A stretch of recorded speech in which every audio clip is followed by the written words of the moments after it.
احتساب عدالت سے اشتہاری نواز شریف کی جائیدادوں کی نیلامی رکوانے کی درخواستیں خارج۔ اسلام آباد ہائی کورٹ نے توشہ خانہ ریفرنس میں اہم فیصلہ سنا دیا۔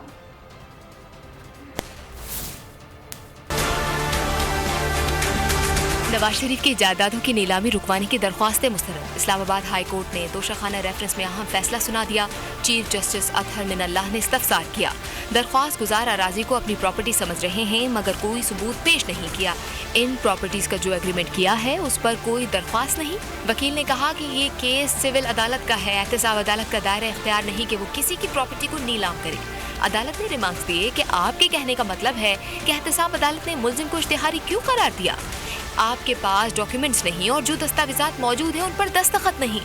آپ کہنا چاہتے ہیں کہ اس کیس کا دائرہ اختیار وہاں کے ضلع سیکشن جج کے پاس ہے؟ اسلام آباد ہائی کورٹ نے نواز شریف کی جائیداد نیلامی سے رکوانے سے متعلقہ درخواستیں مسترد کر دی۔ 3 درخواست گزاروں اسلم عزیز، اقبال برکت اور محمد ارشد ملک نے احتساب عدالت کے فیصلے کے خلاف اسلام آباد ہائی کورٹ سے رجوع کیا تھا اور نواز شریف کی جائیداد خریدے جانے کا دعویٰ کیا تھا۔ نواز شریف کے اشتہاری ہونے کی وجہ سے 22 اپریل 2021 کو احتساب عدالت نے ان کی جائیداد نیلام کرنے کا حکم دیا تھا۔